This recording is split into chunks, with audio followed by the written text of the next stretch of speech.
नमस्कार, मैं नीलेश कुमार स्वागत करता हूं आपका बेसिक एजुकेशन सेंटर में। दोस्तों, हम लोग इम्पोर्टेंट क्वेश्चन जो कि परीक्षाओं में पूछे गए प्रश्न हैं, रेलवे, एसएससी, ग्रुप डी, इन सभी प्रतियोगिता परीक्षा में जो पूछे गए प्रश्न हैं, मैं उन्हीं का सॉल्यूशन बता रहा हूं। तो आज के सीरीज में देखिए, पहला क्वेश्चन आयु से संबंधित है कि सुमन की वर्तमान आयु वेंकट की वर्तमान आयु की दोगुनी है। ठीक है, 12 वर्ष के बाद वेंकट की आयु 21 वर्ष होगी, तो सुमन की वर्तमान आयु ज्ञात कीजिए।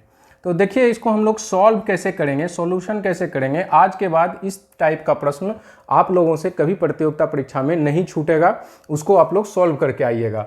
तो इसको समझने की आवश्यकता है कि इसमें कौन कौन व्यक्ति है। सुमन है और वेंकट है। सबसे पहला काम सुमन और वेंकट को लिख देना है। वेंकट, अब क्वेश्चन में कह क्या रहा है कि सुमन की वर्तमान आयु वेंकट की वर्तमान आयु की दोगुनी है। मान लेते हैं वेंकट की वर्तमान आयु x वर्ष है, तो सुमन की वर्तमान आयु कितनी हो जाएगी? 2x वर्ष, क्योंकि दोगुनी है वर्तमान आयु। यह आपका वर्तमान आयु है। क्लियर? वेंकट का वर्तमान आयु x, तो सुमन का वर्तमान आयु कितना हो जाएगा? 2x। आगे क्या कह रहा है कि 12 वर्ष के बाद वेंकट की आयु 21 वर्ष होगी। तो 12 वर्ष के बाद, यानी x वर्ष अभी वर्तमान आयु है वेंकट का, इसमें 12 वर्ष को जोड़ देंगे तो कितना हो जाएगा? 21 वर्ष। तो x इक्वल टू कितना हो जाएगा? 21 माइनस 12, 9 वर्ष। तो क्या पूछ रहा है? सुमन की वर्तमान आयु ज्ञात करने के लिए कह रहा है। तो x का मान कितना निकल गया है? 9। यहां पर x का मान रख दीजिए, तो 2 गुना 9 बराबर 18 वर्ष। सुमन की वर्तमान आयु कितना हो जाएगा? 18 वर्ष। डी नंबर ऑप्शन हो जाएगा। कुछ नहीं, जो जो कह रहा है क्वेश्चन में, क्वेश्चन को समझ के पढ़ना है और जो कह रहा है उसके अनुसार से उसका सॉल्यूशन कर देना है। अब आइए हम लोग नेक्स्ट क्वेश्चन देखते हैं। Question number 2। क्वेश्चन नंबर 2 जो है, यह नाव और धारा से संबंधित है। नाव और धारा से संबंधित है। नाव और धारा से संबंधित सवाल आज के बाद कभी आप लोगों का नहीं छूटेगा, क्योंकि मैं इसको एकदम बढ़िया से बारीकी से समझाने वाला हूं। इसको गौर से देखिएगा। समझने वाली बात यह है, सबसे पहला चीज कि नाव क्या क्या है? नाव है और धारा है और शांत जल है। पहले समझ लीजिए, नाव, धारा और शांत जल। ये मान लेते हैं कि नदी है, ये नदी है और इसमें एक नाव चल रहा है। इसमें एक नाव चल रहा है। क्लियर हो गया? ये नाव है, ये जल है। अब समझिए, यदि ये शांत हो, जल यदि शांत हो, जल यदि शांत हो, नाव की चाल मान लेते हैं कि x किलोमीटर है, धारा की चाल y किलोमीटर है। मान लेते हैं नाव की चाल x, धारा की चाल y। शांत जल का तो कोई चाल नहीं, स्थिर है। तो यदि शांत हो, जब ये नदी का धारा शांत हो, नदी क्या होता है कि नदी भी का भी धारा का गति होता है कि यदि उसमें हम तैर रहे हैं, यदि हम लोग कुछ ना भी करें तो हम लोग कहीं से कहीं निकल जाएंगे, क्योंकि नदी का भी कुछ ना कुछ चाल होता है। और यदि शांत हो जल, शांत जल में नाव का चाल क्या हो जाएगा? नाव की गति x किलोमीटर बराबर मान लेते हैं। अब समझिए कि यदि धारा की दिशा में, धारा इधर जा रही है, धारा इधर जा रहा है और नाव भी यदि इधर जा रही हो, तो धारा का गति कितना है? y और नाव का गति कितना है? x। तो जब धारा की दिशा में जाएगा, धारा की दिशा में जब नाव जाएगी, तो नाव कुल चाल क्या हो जाएगा? x plus y kilometre per hour. जब धारा की दिशा में चलेंगे, तो जब धारा की दिशा में चलेंगे तो धारा का भी चाल जुट जाएगा और नाव का भी चाल जुट जाएगा, क्योंकि जब धारा भी चल रही है और नाव भी चल रही है तो स्पीड क्या हो जाएगा? बढ़ जाएगा नाव का। लेकिन जब नाव धारा की विपरीत दिशा में चले, ये इधर चलने लगे और धारा इधर चलने लगे, तब क्या हो जाएगा? विपरीत दिशा में x minus y kilometre per hour. क्यों?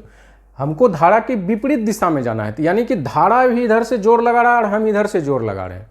तो जो हम जोर लगा रहे हैं, हमारा गति यदि तेज है तभी हम आगे बढ़ पाएंगे, गति हमारा धीमे है तो हम चल जाएंगे धारा की दिशा में। तो x माइनस वाई किलोमीटर, धारा के विपरीत दिशा में चलने के लिए माइनस कर देंगे धारा की गति को, तो हमारा ये चाल निकल जाएगा। यहां तक समझने में कोई कठिनाई नहीं हुई होगी। अब आइए मैं इस प्रश्न पर आता हूं। अब क्वेश्चन पढ़ाते हैं हम लोग, ठीक है, कि क्वेश्चन क्या कह रहा है। यहां भी नाव और धारा है, नाव है और धारा है, ठीक है। क्या कह रहा है कि नाव जो है धारा की विपरीत दिशा में 12.6 किलोमीटर जाने में 21 मिनट का समय लेता है। शांत जल में नाव की चाल और धारा की चाल का अनुपात 7:2 है।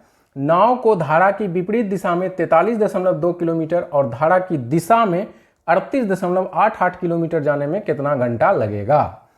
तो शांत जल में सबसे पहला नंबर है कि शांत जल में क्या है चाल का अनुपात, 7:2। अनुपाती राशि x मान लेते हैं, ठीक है। चाल कितना हो जाएगा, 7x अनुपात 2x। कोई दिक्कत यहां से? किसी को किसी प्रकार का परेशानी नहीं होना चाहिए। अब आगे आ जाइए, क्या कह रहा है कि धारा की विपरीत दिशा में 12.6 किलोमीटर गया है और 21 मिनट का समय लगा है, ठीक है। यानी दूरी कितना हो गया, 12.6 किलोमीटर और समय कितना हो गया, 21 मिनट, यानी 21/60 घंटा, ठीक है। घंटा में परिवर्तित कर दिए इसको। तो अब क्या हो जाएगा, चाल बराबर होता है दूरी बटा समय। तो विपरीत दिशा में जा रहा है, तो विपरीत दिशा में जब जाएगा तो चाल क्या हो जाएगा, घट जाएगा। तो क्या हो जाएगा, 7x माइनस 2x 5x। चाल बराबर दूरी, दूरी कितना है 12.6 बटा समय 21/60। तो 5x बराबर 60 गुना 12.6 बटा 21, ठीक है। यहां से दशमलव को उड़ाएंगे तो ये 0 उड़ जाएगा, ठीक है। दशमलव को उड़ाएंगे तो नीचे 10 होगा, ये 0 0 कट जाएगा। यहां से 21 छक 126 और 5x इक्वल टू कितना निकल गया, 36। यानी x बराबर 36/5। तो x का वैल्यू कितना निकल गया, 7.2। x का वैल्यू कितना निकल गया, 7.2। अब आइए, अब इस x के मान को यहां पर बैठा देते हैं, तो नाव का चाल कितना हो जाएगा, 7.2 इंटू 7 कितना हो जाएगा, 50.4। और धारा का चाल कितना हो जाएगा, 2 इंटू 7.2 यानी 14.4। क्लियर। धारा और नाव का चाल अब निकल गया शांत जल में। अब आ जाइए धारा की दिशा में चाल। धारा की दिशा में चाल कितना हो जाएगा, जुट जाएगा ये दोनों, तो जोड़ दीजिए कितना हो जाएगा, 8 4 और 6 64.8 किलोमीटर पर आवर। और धारा की विपरीत दिशा में, धारा की विपरीत दिशा में चाल कितना हो जाएगा, ये दोनों को घटा देंगे तो कितना हो जाएगा, 0 यानी 36 किलोमीटर पर आवर, ठीक है। निकल गया धारा की विपरीत दिशा में। अब नाव चाल कितना हो गया और धारा की दिशा में नाव की चाल क्या हो गया, ठीक है, निकल गया।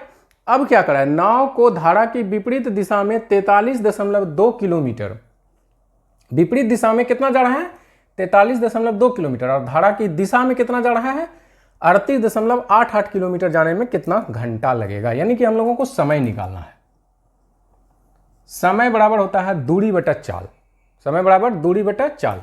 तो दूरी कितना जा रहा है विपरीत दिशा में, विपरीत दिशा में पहले निकालेंगे 43.2, विपरीत दिशा का चाल हो गया, दूरी हो गया बटा चाल, विपरीत दिशा में चाल कितना है 36। क्लियर। समय बराबर दूरी बटा चाल हो गया प्लस, अब दिशा में आइए, दिशा में कितना दूरी तय किया है 38.88 बटा चाल कितना है 64.8, 8। क्लियर। अब इसको सॉल्व कर देंगे, सॉल्व कर दीजिए। यहां हो जाएगा नीचे में 10, 36 से कट जाएगा ये 1, 12 बार में, ठीक है। 36 से 12 बार में कट जाएगा। और यहां पर नीचे कर देंगे 100, ऊपर कर देंगे 10, दशमलव को हटाएंगे तो। अब देखिए 10 10 यहां से कट गया और 648 से 6 बार में ही कट जाएगा 3888, ठीक है। तो कितना हो गया यहां पर 1.2, 12/10 है तो 1.2 प्लस 6/10 है तो 0.6 बराबर 1.8 आवर। टाइम कितना लग जाएगा 1.8 आवर। ये आपका आंसर हो गया। तो नाव, धारा, शांत जल, विपरीत दिशा क्या होता है ये आप लोगों को मैंने पूरे बारीकी से समझा दिया। अब इसको प्रैक्टिस करना है, अगला हिसाब देखना है, उसको प्रैक्टिस करना है मैथ के बुक से। अब आइए हम लोग नेक्स्ट क्वेश्चन देखते हैं। अब क्वेश्चन नंबर 3 देखते हैं। यहाँ पर कह रहा है कि यदि a बराबर 5 हो और अंडर रूट, तो under root 4a² minus 4a plus 1 plus 6a का मान ज्ञात करें। तो मान हम लोगों को किसका ज्ञात करना है 4a² minus 4a plus 1 and plus 6a बराबर वाट निकालना है। तो a का मान कितना दिया हुआ है 5, a का मान यहां बैठा देंगे हम लोग सीधा सीधी। क्या कर रहा है a का मान कितना हो जाएगा 4 गुना a², a का मान 5 है तो a² का मान कितना हो जाएगा 25 माइनस 4 गुना 5 प्लस 1 प्लस 6 गुना 5, अंडर रूट में कितना हो जाएगा 100, 25 चौक 100 माइनस 20 प्लस 1 प्लस 30। अब देखिए 101 माइनस 20 कितना हो जाएगा under root 81 plus 30। Under root 81 का मान कितना होता है 9 प्लस 30 बराबर 39। इसका आंसर कितना होगा 39। इसी चौथा प्रश्न देखते हैं क्या कह रहा है।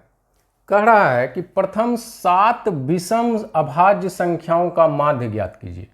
तो सबसे पहला चीज ये है कि अभाज्य संख्या हम लोग कहते किसको हैं। मैंने नंबर सिस्टम में पढ़ाया है, पीछे के क्लास को जाकर के देखें, क्लियर हो जाएगा।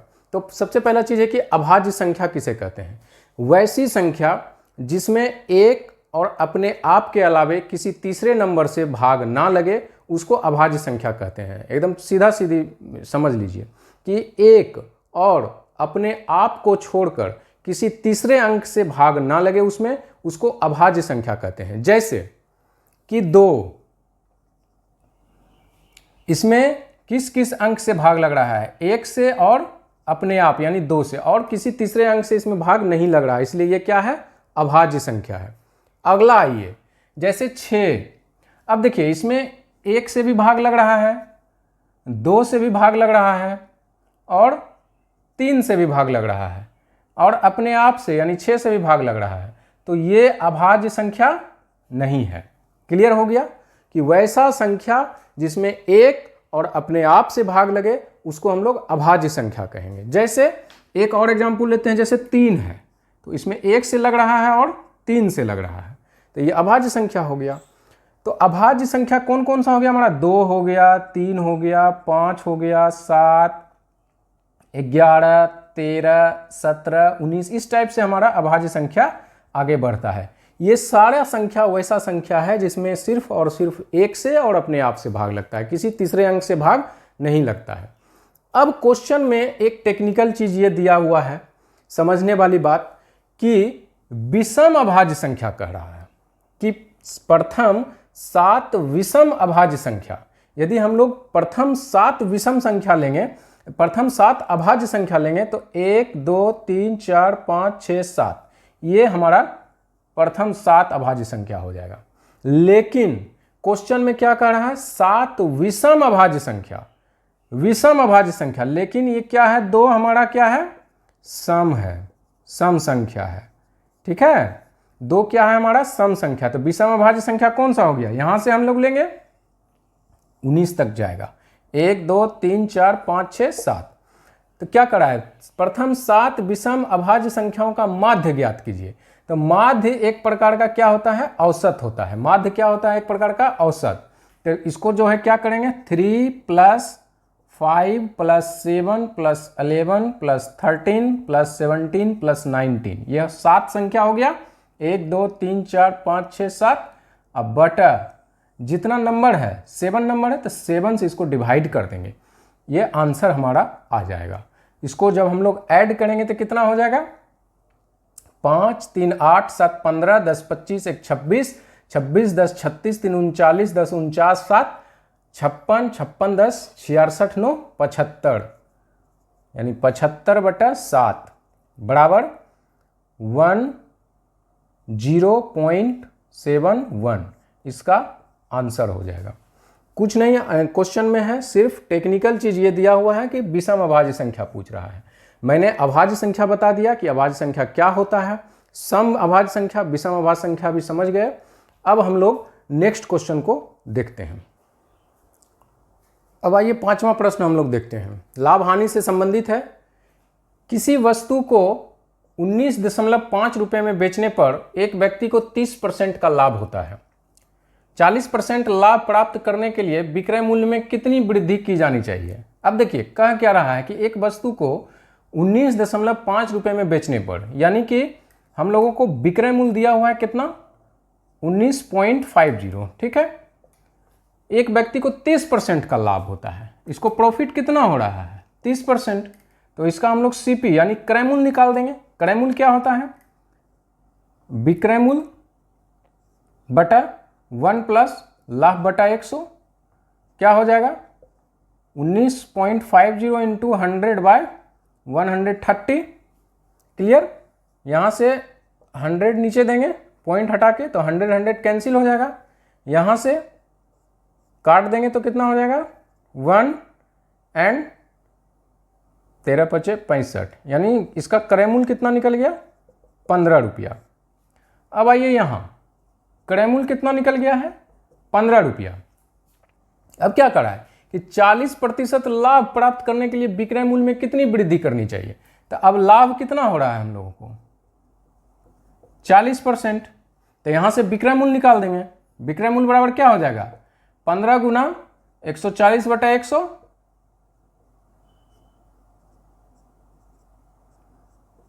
यानी विक्रय मूल्य कितना हो गया, 21 रुपया। पहले विक्रय मूल्य कितना था, 19.5, अभी विक्रय मूल्य कितना निकल गया, 21, ठीक है। तो कह रहा है कि विक्रय मूल्य में कितनी वृद्धि करनी चाहिए। तो कितना वृद्धि हुआ, दोनों में कितना का वृद्धि हो गया, ये तो घटा देंगे, 21 - 19.5 कितना हो जाएगा, 1.5। इसका आंसर हो जाएगा ए नंबर 1.5। विक्रय मूल्य में कितना वृद्धि करना है, 1.5 रुपया का वृद्धि करना है, तो 40% लाभ हो जाएगा। क्लियर हो गया। लाभ हानि का क्वेश्चन है, पिछले क्लास में भी जाकर के आप लोग लाभ हानि से संबंधित प्रश्न को समझ सकते हैं। अब हम लोग नेक्स्ट क्लास में कुछ अगले प्रश्न को लेकर के आएंगे और उसके सॉल्यूशंस को लेकर के आएंगे। तब तक के लिए इजाजत दीजिए, धन्यवाद।